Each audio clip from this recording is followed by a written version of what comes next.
From Recorded Future News, I'm Dina Temple-Rustin, and this is Click Here. 4, 3, 2, 1, ignition, and liftoff. Go SpaceX, go IM-1 and the Odysseus lunar lander. Earlier this year, NASA did something that it hadn't done in 52 years. It sent a spacecraft to the moon. Stage 1 propulsion is nominal. The lunar lander they sent up into space had a name, Odysseus, as in Homer's Iliad. Though, as you'll hear, Intuitive Machines, the relatively small Houston aerospace company that created it, had lots of nicknames for this robotic explorer. Odie, scrappy little dude. So are you the one who called Odie a scrappy little dude, or was that someone else? I can't say for sure. We early on kind of said, this spacecraft's a fighter. This is Tim Crane. He's the co-founder and chief technology officer at Intuitive Machines. And then that kind of morphed into, as the hours got longer and the sleep got shorter, a scrappy little dude. Odie looks a little like a British phone booth, or for Doctor Who fans, the TARDIS time machine on 6 legs. And that's your spaceship? It's called the TARDIS, Time and Relative Dimension in Space. The idea was for Odie to travel some 250,000 miles, first atop a SpaceX rocket, and then, after releasing itself from the Elon Musk mobile, Odie would begin orbiting the moon under its own power, until it eventually plopped itself down on the lunar South Pole. If it worked, it would be a mission of firsts. The first time since Apollo 17 that an American spacecraft landed on the moon, and the first time that a private American company, not just NASA, would be behind it. But just hours before all this was supposed to happen, Tim's business partner came in the room with a deeply worried look on his face. We've got maybe 6 or 7 hours before landing, and then my partner comes in and he goes, "Hey, Tim, the laser altimeters aren't going to fire." And the blood just drained from my face. And all you need to know is that without an altimeter, which told the crew on the ground how high Odie was, it'd be pretty difficult to land. When people first started going to the moon, if something went wrong, you had to find something on board to help you fix it, physically. But these days, with so much of space travel run on computers, you can fix just about anything from Earth by tweaking some code and sending up some new instructions, which is very good news until it isn't.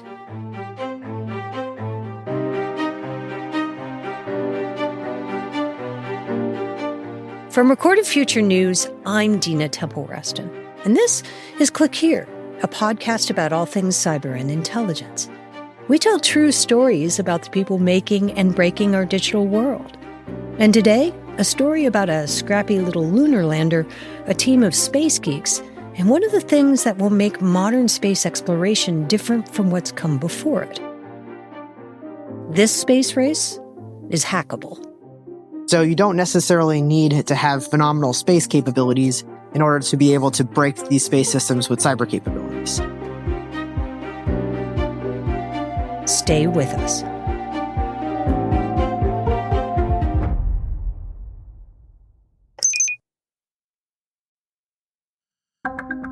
From Recorded Future News, this is Click Here. I'm Dina Temple-Rustin.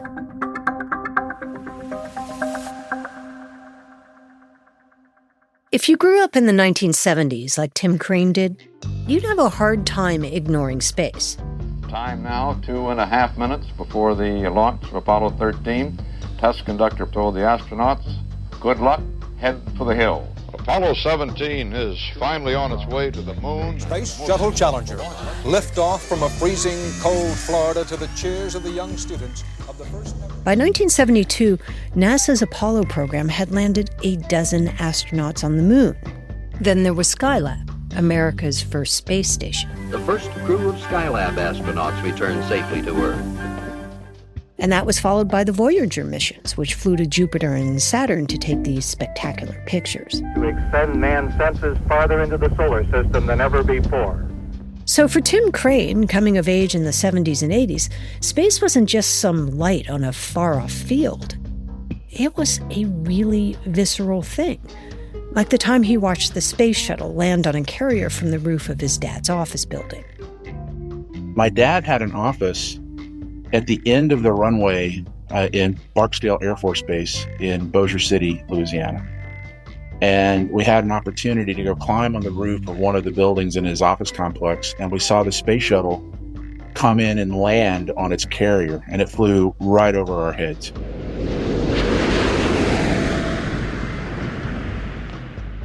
And it was like an electric shock ran through my body, and I knew that I was going to work, I was probably 10 years old. I was going to work either on planes or spacecraft or starships or warp drives or something. That was what I was going to do. All of this is to say that Tim Crane's personal space odyssey, well, it seemed kind of destined. He became an engineer, started a space company, became part of NASA's latest commercial space program, something known as Artemis. Then this year, Tim and his team at Intuitive Machines found themselves trying to help Odie make history from their Mission Control Center in Houston. Our control center is round. It looks a lot more like maybe like a submarine command center, right? With a table in the middle. We're all facing outwards on our screens. There is a big screen on one wall that we can look at for kind of a situational awareness. 3, 2, 1, ignition. You kind of watch it counting down and you go, this is really going to happen. We're about to be on our way to the moon. And I was holding my breath in the next room, kind of watching the screens and watching them as this all played out. And at this point, after years of preparation and test after test, this late in the process, Tim said whatever came next was kind of out of his hands. When you do any great endeavor, when you come to the point that you actually are doing it, if you've prepared, you realize that the real test was all the preparation. And so whether you're doing a musical performance or an athletic competition, it's really the culmination of all the things that led to that moment. And now, well, it was game time. Yeah, pulse rate went up for sure.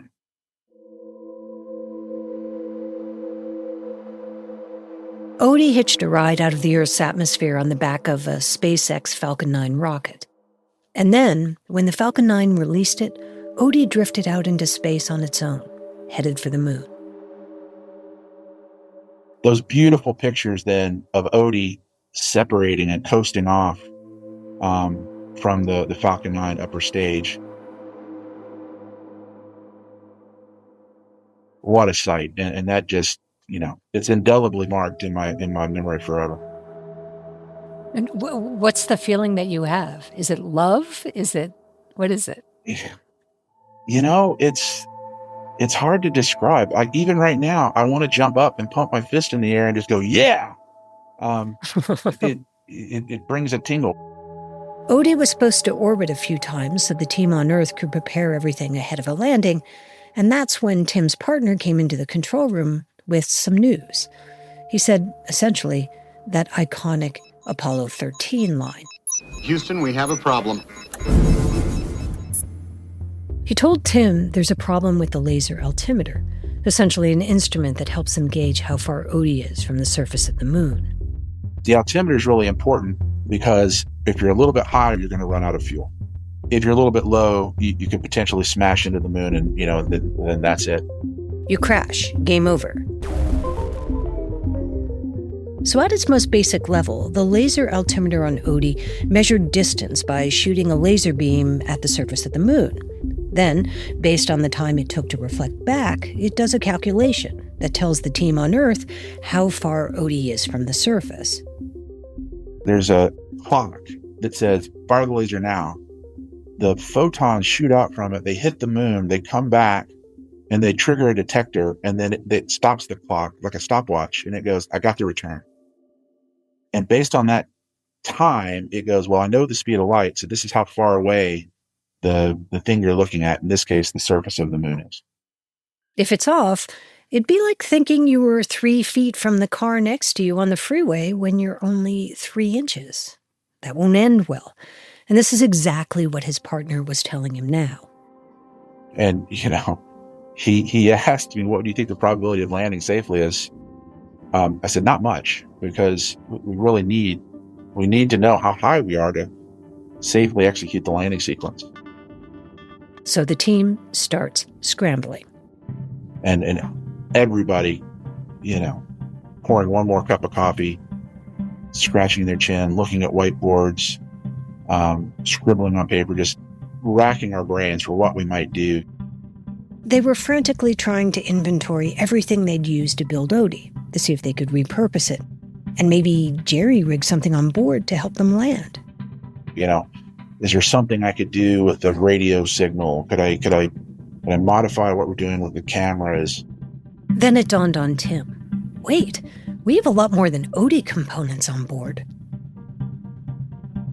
When we come back, saving Odie.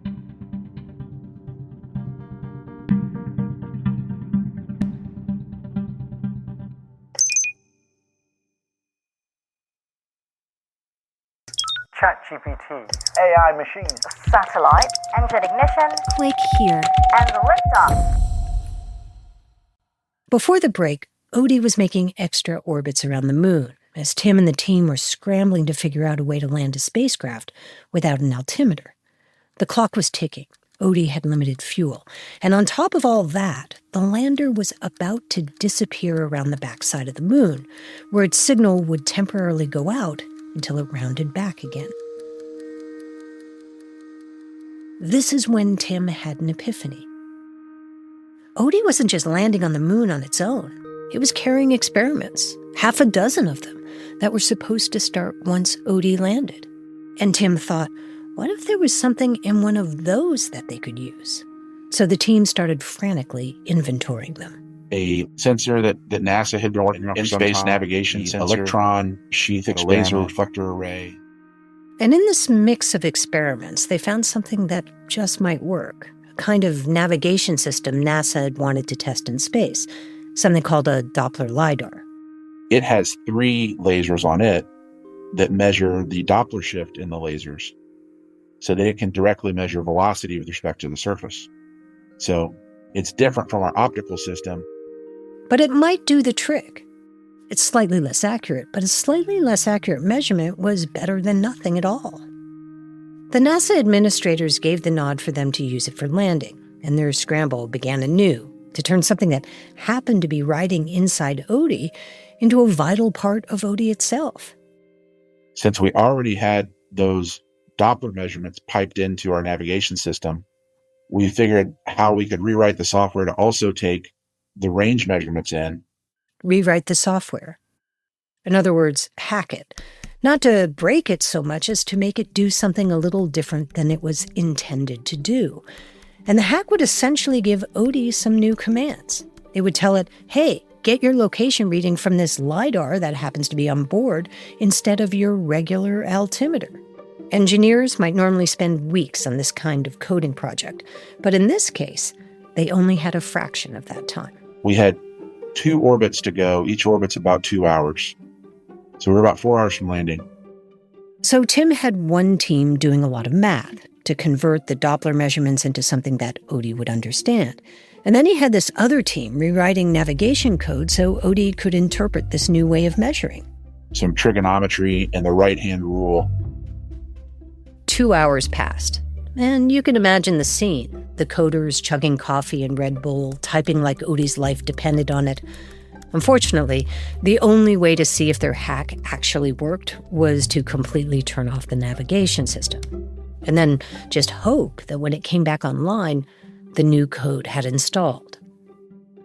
We worked through the procedure to shut the navigation system off, to bring it back up and reboot it. So they turned off the system and waited. The reboot was still processing when Odie slipped behind the moon and the signal went down. So as communication to Odie died, they still had no idea if their plan had worked. And that was surreal because there's nothing we could do. There was no more modifications to make. We can't talk to the vehicle anymore. It was kind of this really strange pressure relief, knowing that you just had to wait. Tim and his team were holding their breath. And then their consoles lit up. It's alive! It's alive! It's alive!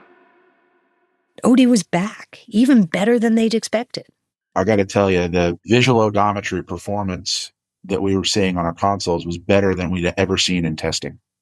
It was making measurements. It was updating the onboard state all by itself. It was just working perfectly. The control room erupted in cheers. Altitude of 10 kilometers, downrange 1,100 kilometers. Minus 5-minute dead pins. DPAS, terrain relative navigation measurements. Though, as the crew watched, something felt off. The surface of the moon seemed to be closing in really fast. We were coming in fast. We were probably a couple hundred meters lower than we anticipated.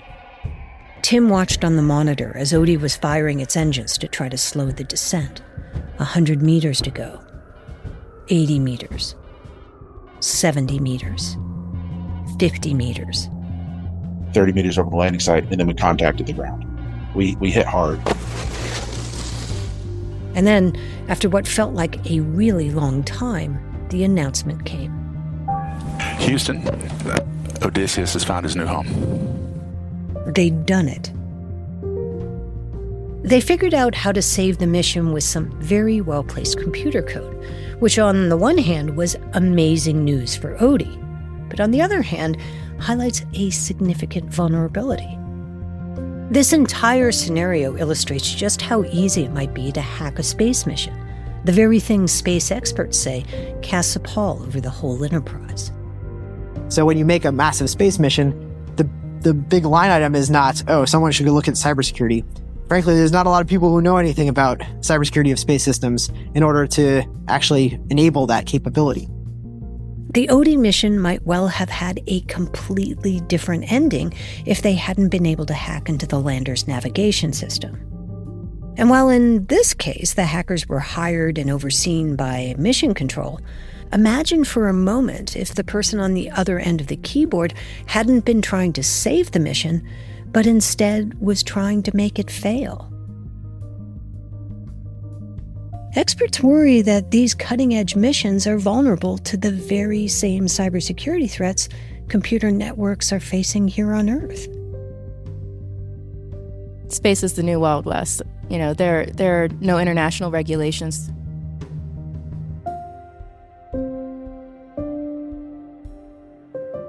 That's next time on Click Here.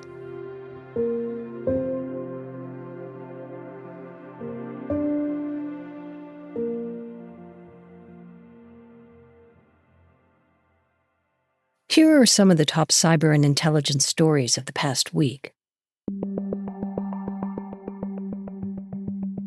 The Nigerian government's dropping all money laundering charges against Tigran Gabarian. He's an executive of Binance Holdings Limited. Some good news out of Nigeria. For regular listeners of Click Here, you've heard our reporting since February on the detention of a Binance executive named Tigran Gambarian. Nigerian authorities charged him with money laundering and tax evasion, and then unexpectedly dropped the charges this week on what they said was medical grounds. Gambarian landed in the U.S. on Friday. At the IRS, Gambarian pioneered techniques that allowed government investigators to track illegal cryptocurrency transactions, and he helped take down a roster of dark web markets. He later took a job with Binance to help eradicate illicit activity on the company's exchange. Officials close to the case told Click Here that Gambarian's worsening health played a role in his release. The future of Georgia is at stake and its aftermath. Will Georgia become a Russian satellite? Or can the pro-European movement that is the only answer for Georgia's future prevail? The homes of two prominent disinformation researchers were raided by Georgian authorities in Tbilisi on Thursday, ahead of the country's parliamentary elections. Both researchers work with the Digital Forensic Research Lab, an initiative led by a U.S.-based think tank that exposes online disinformation. Just a day earlier, the lab had published a report entitled "Russia is Directly and Indirectly Meddling in Georgia's Upcoming Election." Police searched one of the author's homes, confiscating all of her family's electronic devices. Neither researcher has been charged, and the reason for the raids is still unclear. Last week, LinkedIn was hit with a $335 million fine by Ireland's Data Protection Commission. Allegedly, the company used its members' data for advertising without getting their consent first, and that's a violation of the EU's privacy laws. The data was obtained from both third-party partners as well as information users gave the site. Although LinkedIn says it did nothing wrong, the company added that it was trying to bring its practices in line with the Data Protection Commission's standards. The fine is one of the largest to hit a tech company for violating the GDPR.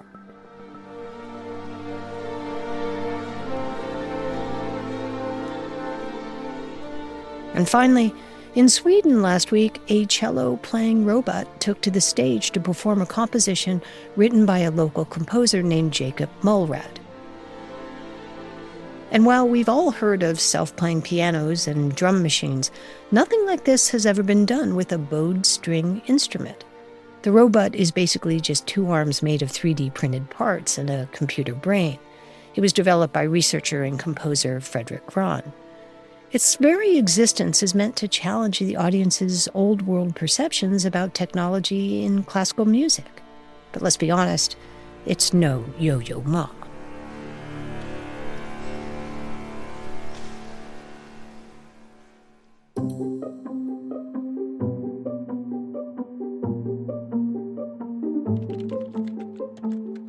Today's episode was produced by Megan Dietrich, Sean Powers, Erica Gaida, and me, Jade Abdul Malik.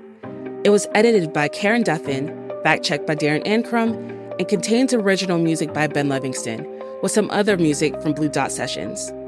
Our staff writer is Lucas Riley, and our illustrator is Megan Goff. Martin Peralta is our sound designer and engineer. Click Here is a production of Recorded Future News. Tune in on Friday for Mic Drop, which features our favorite interview of the week. We'll have a new episode of Click Here on Tuesday. We'll see you then.